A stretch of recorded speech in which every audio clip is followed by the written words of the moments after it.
Thank you.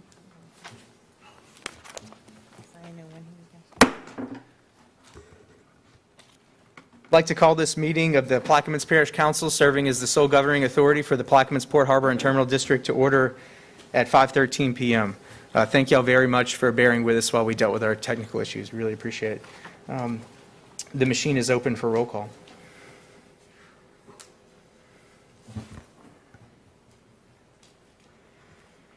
All right, let the record reflect that all 9 council members are present today. All right, moving on to the prayer.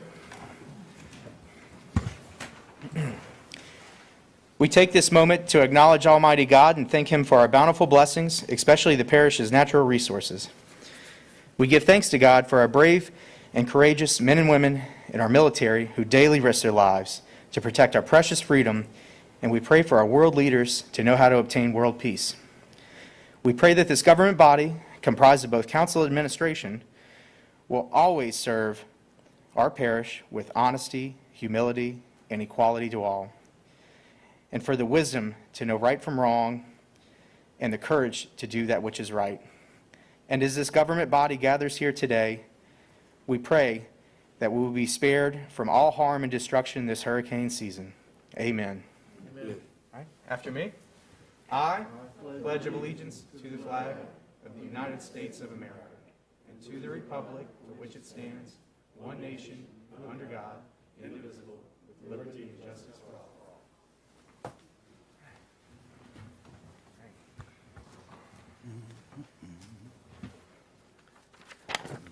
All right, Ms. Barr, moving down the agenda, please. Mr. Chairman, there is no executive session. Number 3, status report by the Executive Port Director. Sandy. Good afternoon, Mr. Chairman, Madam Vice Chairman, members of the board, and to all who have tuned in to this virtual meeting. I am Sandy Sanders, Executive Director of Plaquemines Port Harbor and Terminal District. Follows is my Executive Director's report for the reporting period of 26 June to 8 July. During this time frame, we received an update from the United States Army Corps of Engineers regarding Parcel B3, which, as most folks know, is the last request left in order to deliver Venture Global all of their contractual requests to the port. We have been diligently working with their 408 permit staff to get a safety factor, to achieve a safety factor of 1.3 regarding the levees. Our team is reworking the layout to achieve this safety factor. Hopefully soon this will be delivered. We have been informed recently that 26 of our fire protection officers were approved in a special online ballot on 19 June of 20. Their state supplemental pay will begin effective 1 July of 20. Special recognition goes to Donald Durr, who really fought very hard to get this achieved for our firefighters, fire protection officers. We have coordinated and have completed the annual certification of all port employees in the state-mandated ethics training for public servants. We continue to oversee and maintain port office computers, servers, internet, and website with port IT team to allow for a seamless workflow. We are all doing our part to ensure that business as usual is maintained as this pandemic continues to plague our state and communities. The health and safety of our employees remains our #1 priority. Lastly, I will initiate, beginning with this meeting, a ship call summary and a comparison from year to year. These numbers are measured with a vessel remaining in our jurisdiction a minimum of 12 hours. From April of last year to this year, we are up by 4 vessels at 274. Our May tally from last year to this year, we are up by 1 vessel at 234 vessels. Mr. Chairman, subject to your questions or comments, this concludes my report. Thank you very much, Sandy. I really appreciate that. Are there any questions from the board? Mr. Kognovich? Mr. Sanders, I was talking with John Helmers earlier today. Says y'all have a boat y'all don't use anymore, and he'd like to use it, so I'd like to see about letting him use it. We'll run that to ground, and I'll report back to you. Thank you. Yes, sir. Mr. Rousseau. Yes, I noticed on the calendar today there was a BudMat meeting. Could you report on the BudMat meeting today? We didn't have it. Huh? We did not have that meeting. Okay, I noticed on the calendar that it's a recurring meeting twice a month. Do y'all make those twice a month? Well, we try to, and we have that on our computer for that, but today, it wasn't. Huh? And we have close engineer that attends it for us. Yeah. represent us. We have the engineer attend it for us, and he reports back to us. So could you tell us or give us an update of where we're at then, to where your last report was? Haven't received it. We'll be contacting him after this meeting. Well, I don't mean for today, I mean at the last report, whatever he gave to you, do you know where we're at? Are we making progress? Yes, sir. Definitely making progress, and definitely have a verbal green light from CPRA, which was a concern of yours and everyone, as far as putting their money up for the match. John Helmers and I have said many times, as soon as this COVID thing is over, we're going to go up there and see them face to face and get that codified. All right, thank you. Yes, sir. Any other questions from the board? And Mr. Rousseau, to answer your question, I believe that surveying is actually taking place right now. Is that for the beneficial use, or is that for just the maintenance dredging to the? For the beneficial use cells.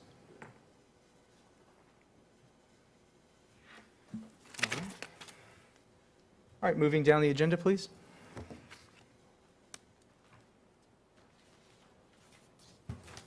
Financial report, budget to actual. There is no significant financial items to report today. A budget to actual comparison report, much like I gave last port board meeting, will be given at the second meeting. It'll be given on a monthly basis. I ask that the item be removed from the first port meeting of the month, and if there are any significant items that need to be reported, I'll request that it's added back to the agenda. But I do plan on doing the budget to actual comparison at the second meeting monthly. Thank you very much, Shan Bro. We really appreciate that. You're welcome. Mr. Russo. Oh, I'm sorry, I didn't clear you all. Cognovich? Paul, you had answered the question about the warranty, and you said that fuel filters and all filters, do they come change it or we change it? I know they provide those. I do believe that we change them. I know they provide them, but if I'm incorrect, I will check with Donald on that. Yeah. Can't we buy filters cheaper than the maintenance, the warranty that we pay in? That's a great question. I'll run it to ground, sir. Thank you. All right, any other questions? What about from the folks attending in the audience? Ms.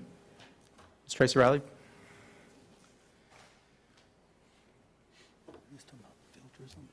Yeah, so what's the warranty? Please state your name and address. Good afternoon. I'm Major Tracy Riley, U.S. Army retired, and I'm also a resident of Plaquemines Parish. I watched the video from the June 25th port meeting that you had. I was not able to attend, but I'm very concerned for the nature of a point about this port's budget. You were reconciling some expenditures, and my name was brought up. And I want to address that, in particular, Mr. Roussel's concern. The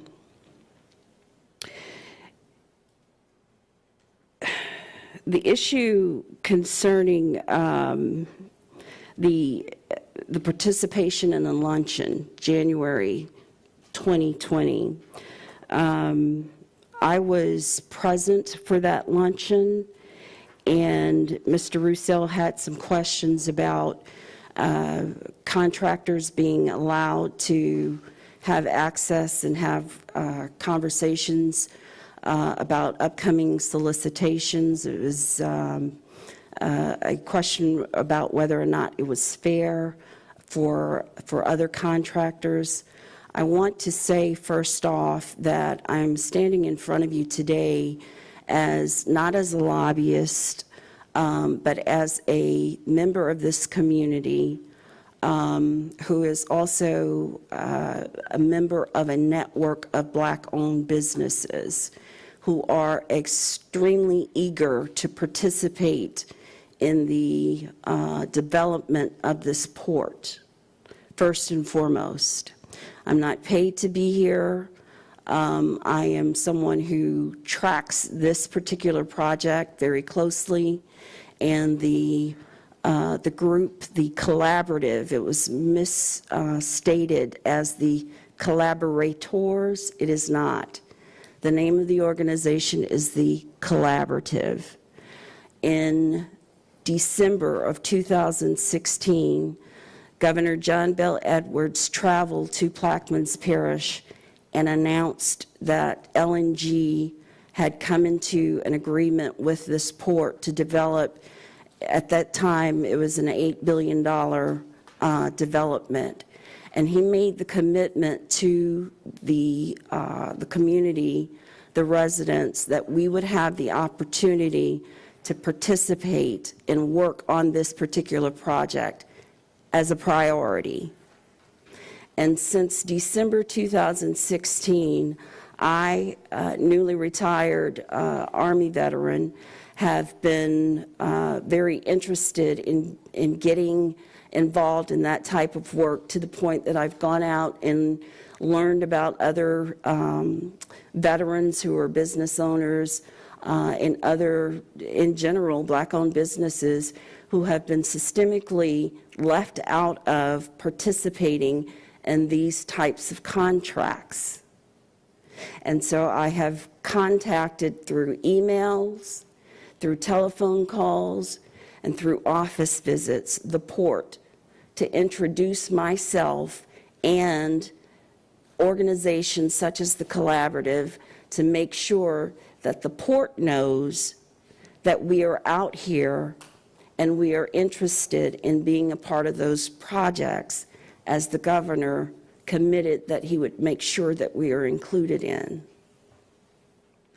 Now, the way that the expenditure from June 25th was described, it implied that there were nefarious, conversations or benefits being provided to the collaborative and or to Tracy Riley. And that is not true. I came here today to state on the record that that is not true. And it's a very ugly way to refer to or to attempt to describe your own fellow citizens who are simply attempting to take advantage of opportunities.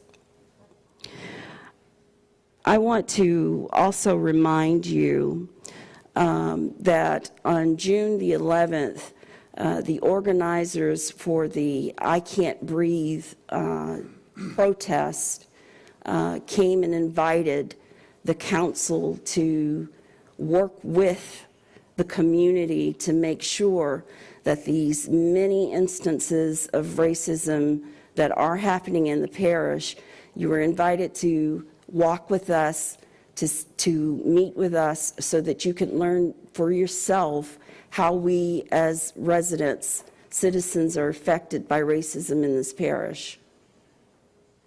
Economic exclusion is one example of how racism is very active in this community. The data shows us that we are on an unlevel playing field, an unlevel playing field when it comes to economic opportunities in the state.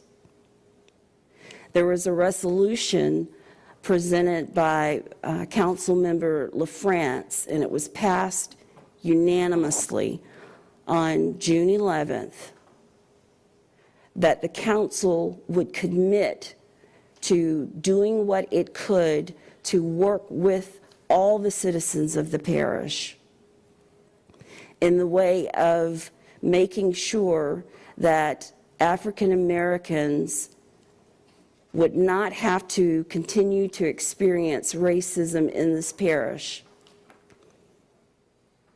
Economics,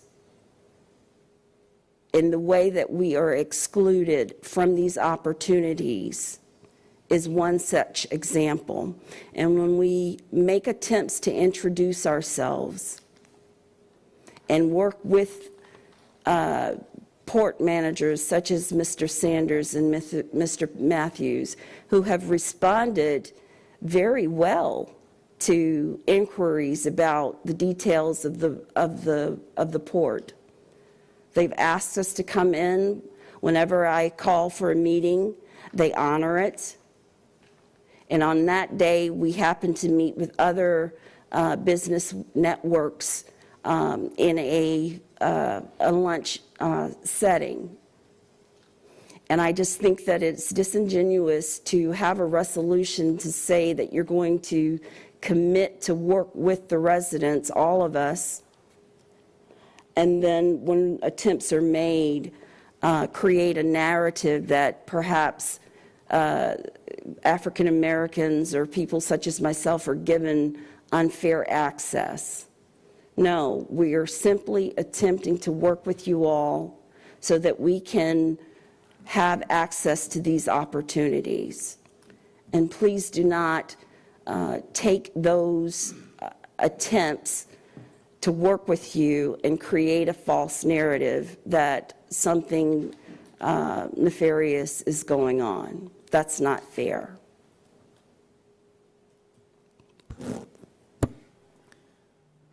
Thank you very much, Ms. Riley. Thank you.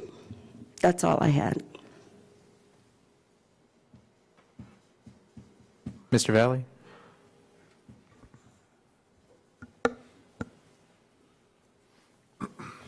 First off, I'm Donald Valet. I live in Belle Chase. Several meetings ago, you heard me ask Sandy Sayers several questions when he made his director's report. And during that time, he invited me to come over and visit with them and to understand what they do and answer any questions that I had. This past Tuesday, I had scheduled a meeting with Mr. Sayers and staff, invited your chairman, who came to the meeting, and several other people. We were welcomed warmly, I will tell you that.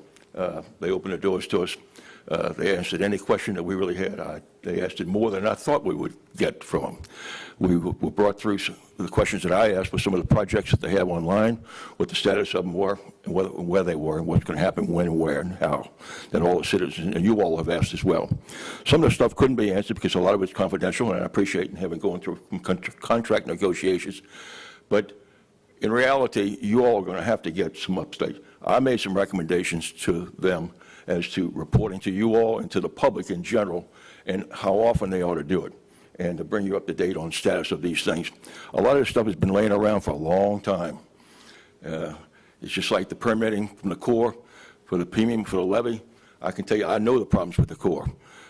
They know them. They're as frustrated as you all are. I'm not trying to toot their horns right now. I just want to tell you, Gambrell opened up, and I asked a lot of questions about the financials. I went through line item by line item on this. There's a lot of information she's still sending me. There's a lot of variance reports. There's documentation. There's ways that things are being reported that are not very clear. I'm waiting on, for instance, fringe benefit reports to review and analyze. You know, there's comments been made over the years that people get company cars to take home with them. Well, that's generally, most entities get that. However, they should be assessed a fee for the benefit of the use of that for personal natures. That will come in there. She's told me it's been done, but I'm waiting for the documentation. Something you're all going to find out about me is I trust but I verify. I'll look at things. I'm not going to go in here in detail today what they furnished us, but I was a little surprised to see the interagency fees that they pay to the parish. Because in theory, I've been told that the parish has been giving them a lot of money over the years. As I understand, there was only one millage, and that was for the original tract of land that was purchased. And there's a lot of interagency fees that they remit to you all. Are you all familiar with those at all? Okay. So over the last 2 years, there's been about $2 million they've remitted to the parish for its budget to help out with other aspects of this thing. It's like you all asked a question about why they're paying the helicopter fees and 50% of that. They alluded to me, and Paul, can I take it? They're contemplating doing away with that contract this year to save those monies and use drones, which is really the technology that should be used and all this stuff like that. What I see, though, is that in these budgets that you can look at the last 2 years, they've lost money. 1 year it was about $1.5 million, I think, or $1.1 million, if I'm picking a number out there, you'll correct me, but just for estimates.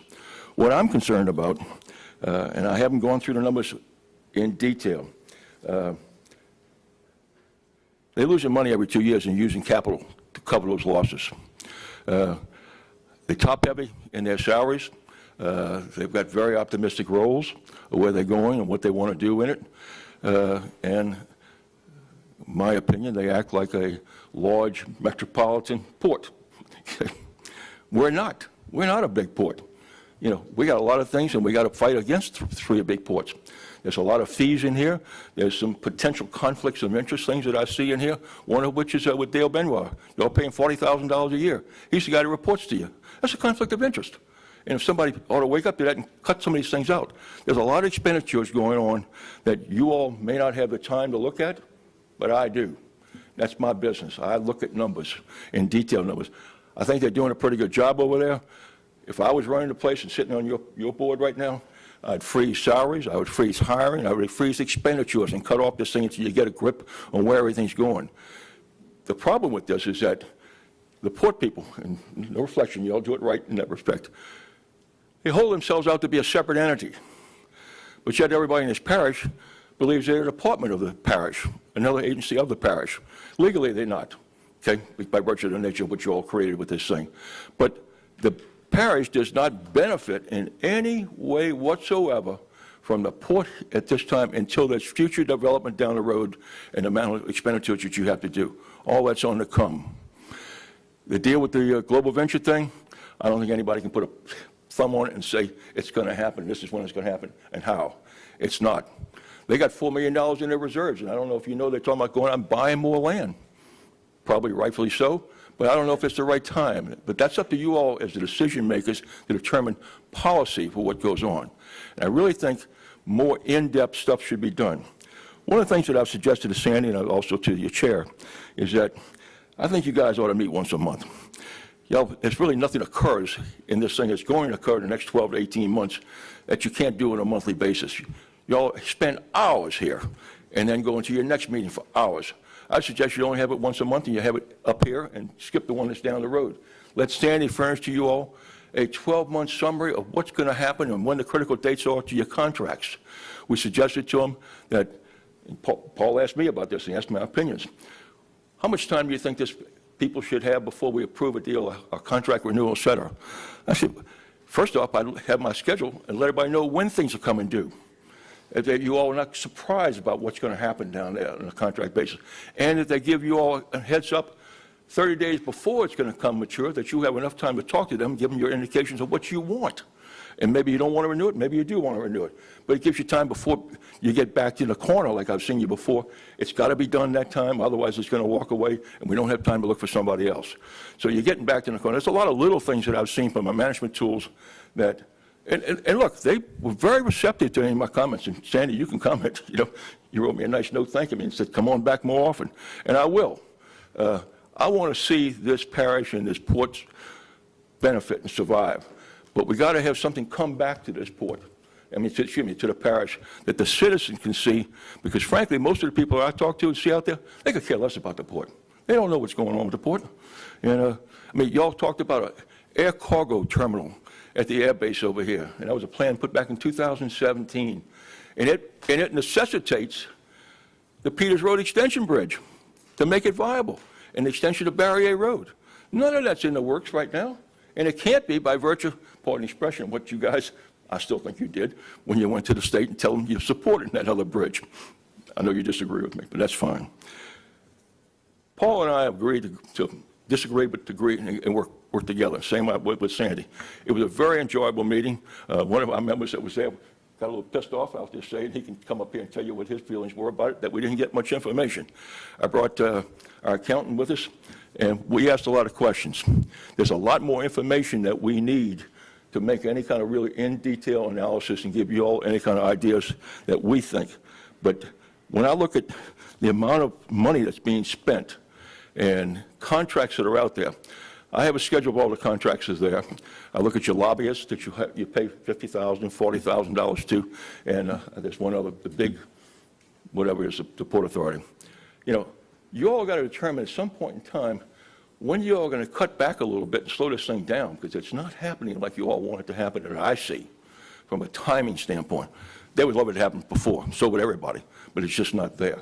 And I mean, you're all talking about a container terminal, you're talking about more roads and bridges and infrastructure to railroad relocation. Guys, that's big dollars, big, big dollars. And I haven't seen or can put my finger on, y'all see it, and you're very optimistic, and I love it. Y'all, when I was in the banking business, you're a great developer. Think big, dream big, okay? And you all do, I can tell you.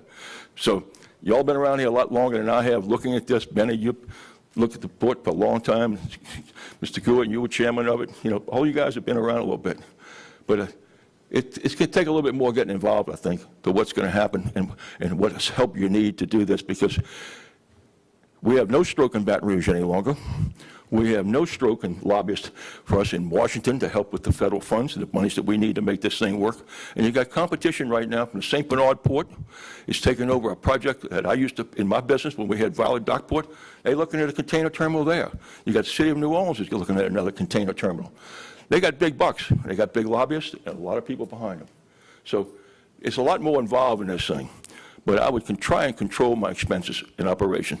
I quit hiring anybody. I put a freeze on salaries, and I put a limitation. I look at every expenditures. And just one other comment I'm going to give. Ms. Riley, I asked about that comment that Mr. Roussel made. And I can tell you it was not a racial comment by any means. I happen to know the other contractor that was considered for this. We utilized that contractor to do our strategic planning for us in Baton Rouge on one of the other boards I was on. Very capable company. I asked Ms. Gamble, why, what for? What I was concerned about, and I asked Mr. Roussel about, ethics requires that once a bid proposal is opened up in knowledge of something, you cannot have any contact with any prospective bidder. And that was definitely consideration to that.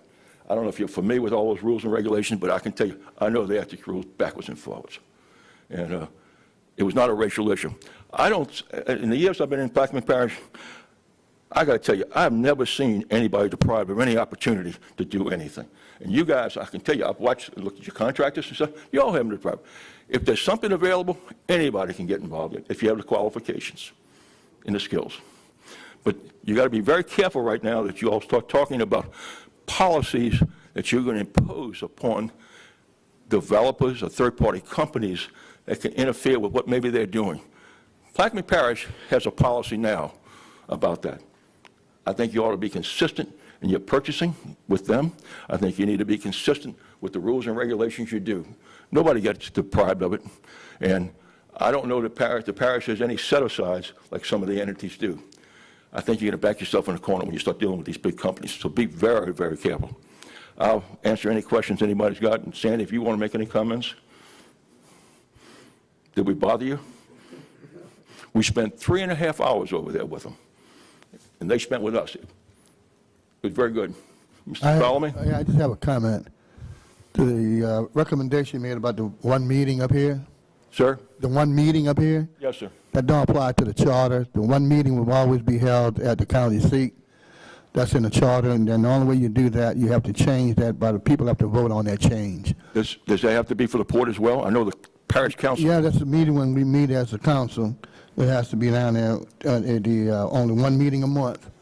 It has to be that. Matter of fact, all the council meetings, scheduled meetings, ought to be held at the county seat. All scheduled meetings. Now, if we come out with a calendar for the year, according to the charter, that's what it's supposed to be. Now, you find the charter, look at it, then prove me wrong, I'll yield to that. Listen, I'm just saying. I appreciate that. I mean, listen, I know why you love the West Bank, and that's your territory. No. I'm talking about the I know, charter. but the rules are the rules. No, I'm talking about the charter rules. I'm not talking I about don't know. favoritism in It was here. my recommendation just to simplify things, let him start making his reports in writing in detail that you all get monthly and that the public gets monthly. Yeah, but I'm on just the trying to tell status you of what the everything. rules are. If you want to change, you have to change charter. That's all. Don't get me started on that. Did you start it? Do what you got to do. I know. I don't have a problem with that. I have a problem with nobody speaking out what needs to be done. Richie, I don't know if you want to make any comments to our meeting? You want to make any comments? You don't need to introduce me. I'm sorry? You don't need to introduce me. Okay, I'm just asking. Thank you. Donald, thank you very much for your time. And Sandy and Paul, thank you, and Chambrel, thank you so much for spending the time on Tuesday afternoon where we went through the budget at length, and y'all answered all of Mr. Valley's questions. We really appreciate it. Thank you for the transparency. Are there any questions from the board? From the audience? All right. Okay. Well, computer's off now. But moving down the agenda, please. Item 4, bids and advertisements. Mr. Chairman, there are none. Introduction of ordinances and resolutions. Mr. Chairman, we have 3. Thank you. The first one is for Commissioner Arborough. An ordinance to amend and as amended readopt Rule 1 in Chapter 1 of Section 2-18 of the Code of Ordinances for Plaquemines Parish relative to the Plaquemines Port Harbor and Terminal District to rescind, annul, and set aside ordinance number 19-150 and otherwise to provide with respect thereto. For Commissioner Roussel, an ordinance to amend and as amended readopt ordinance number 15-138, which established a policy of the Plaquemines Port Harbor and Terminal District relative to the solicitation and receipt of proposals for professional services for the port prior to employment and otherwise to provide with respect thereto. And for Commissioner LaFrance, an ordinance to amend and as amended readopt Rule 1 in Chapter 1 of Section 2-18 of the Code of Ordinances for Plaquemines Parish relative to the Plaquemines Port Harbor and Terminal District to rescind, annul, and set aside ordinance number 19-150 and otherwise to provide with respect thereto. Those are the end of the introductions. Thank you very much, Ms. Marcotte. There could be one more. We did not receive any other introductions. Newberry should have one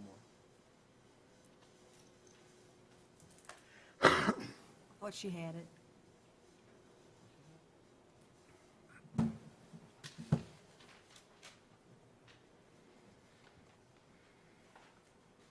You have a copy? We'll just give it to Barbara. Barbara.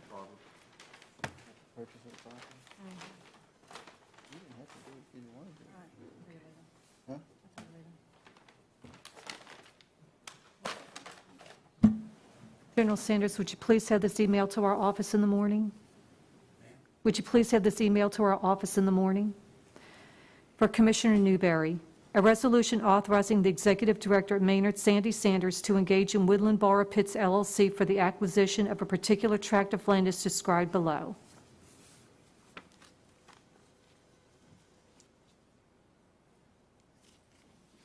The next item on the list is item 6B, which is at the request of Commissioner Newberry is being withdrawn. Under new business, there are no introduction of resolutions where suspension is being sought. Number 8, approval of the June 25th, 2020 meeting minutes. Second. Offered by Councilmember LaFrance, seconded by Councilmember Kognovich.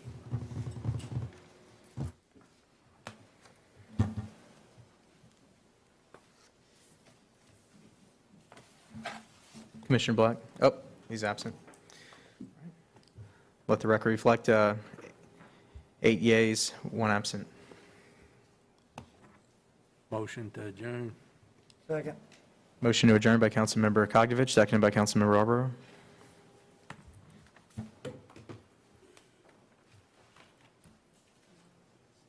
Ms. Newberry? Oh, I'm sorry.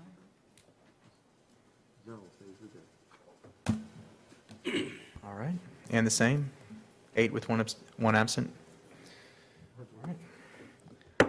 Mr. Blank? 5-minute recess? Just wanted you to announce that the council meeting will start in 5 minutes. All right, I'd like to call this meeting of the Plaquemines Parish Council, serving as the sole governing authority of the Plaquemines Parish Port Harbor and Terminal District, to close at 5:47 PM.